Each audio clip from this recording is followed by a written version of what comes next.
Hey you guys, up next on the catalog journey, I've got this Emerson catalog from 2007. I realized upon further research that the online copy of this that I knew has been gone, actually for probably about 7-8 years. So that made me want to delve back in Emerson and record this one for you guys here. Like I said, this one is from 2007.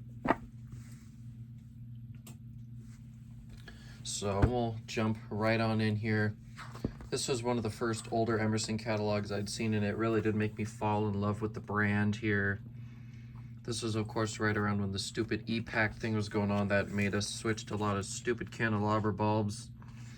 I don't mind candelabra bulbs if they're used in the right situation, but some cases really need better light bulbs than that.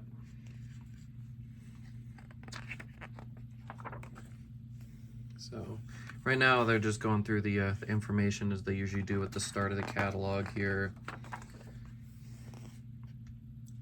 You know, I just had a thought that crossed my my mind. Has Emerson actually ever had any fans that use 212 motors? Does the industrial, the 60-inch one use 212? I don't remember. I guess we'll find out when we get to that. All right, well, up first we have the Cornerstone, one of their most popular fans. I should really say famous. It wasn't that. Well, it was popular. It was just expensive. Here we have the Nottingham, as I think I've probably mentioned before. This is one of my favorite Emersons. Absolutely love it. And here we have the Raphael. We've got the Crown. And this also was the last year of the Kichler partnership in 2008. They renamed finishes, renamed the fans, and did all that. Here we've got the Palazzo.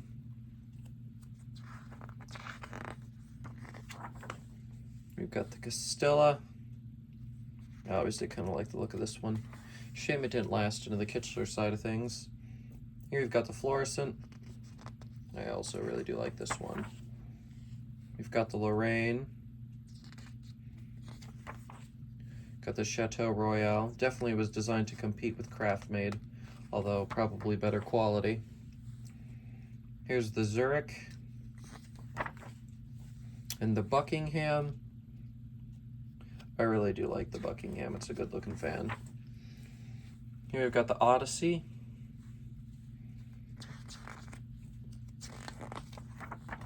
And then we've got the Atomical. This fan did actually last for a decent amount of time. Not a bad looking fan either. It just never really was my cup of tea.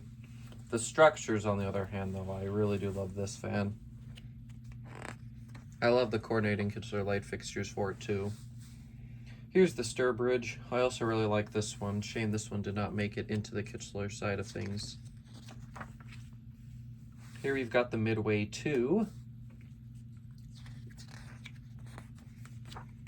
We've got the Monterey, which when you think about it, it's kind of a much fancier version of like a Hampton Bay Reddington in a way. It's just there's lots of different details and the quality is about 1,000,000 times better. Here we've got the Kitty Hawk, one of my favorite fans. Super cool looking, would love to have one. I actually did have the chance to get one for 50 bucks, but unfortunately that didn't happen. Here we've got the Athenian. This is a really cool one. I've always been a fan of this. Really any Emerson fan I like and I would be interested in. I mean, they're all good quality fans. Here's the Maya Zen. Later on, I believe they introduced some lighting fixtures to go along with this one, if I remember right. Here we've got the Olympia. As much as I like this version, I gotta say, I really do prefer the Kichler rendition when it comes to this particular model. And then we got the Contours and the High Country. I actually, story time. So the local IHOPs near me, they had tons of Kichler High Country stuff. However, for some reason with the fans, they didn't go with it. I don't think this existed when they built the place. They instead went with Emerson designers, which is kind of funny how they were linked. That's probably how they actually got there.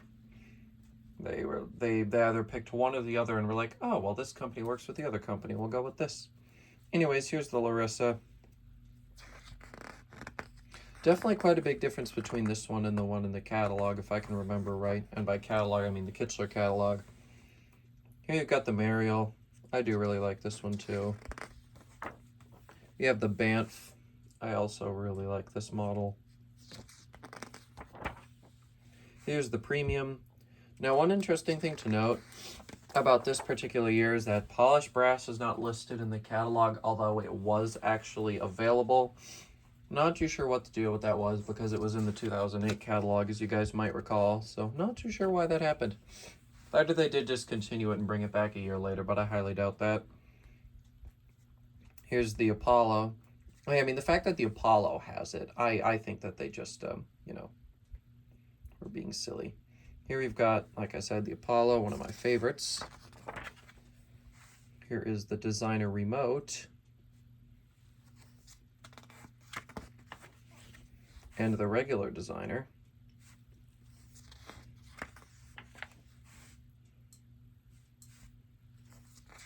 I don't remember what finish they installed in the IHOP, honestly. I think it might have been weathered bronze.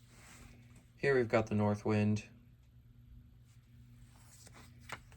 And the rest of the Northwinds. And then the contemporary and traditional Snugger fans alongside the Crystal LX. Here you've got the Maui Bay.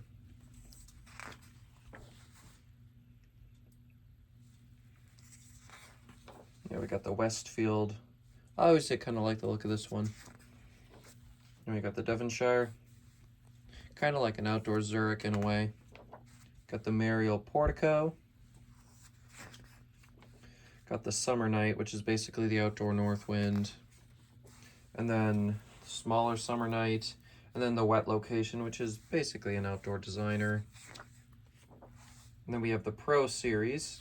And then I don't remember whether they called... Nope, they did call it the Builder Plus this year. This later was renamed to the Pro Series 2, I believe. And then there's the smaller Builder Plus. Then we've just got the regular old Builder here. And then we have the Industrial Fans. And... don't mind me, I'm just reading the specs. It doesn't say how big of a motor is in there, but I think that might be a 212. I don't remember. Yeah, these are all the heat/industrial fans. And then we've got light kits here. Emerson always did have a pretty decent selection of light kits and accessories. I will always prefer Emerson over Casablanca. Their fans are just always so well balanced. You don't have wobble problems. They've got a lot of good designs. There's the blades. I will say that when it comes to really ridiculously expensive and high-end stuff, Casablanca does win, though. Here we've got air design controls and down rods. And here's the back and some specifications. And we are back to the back cover.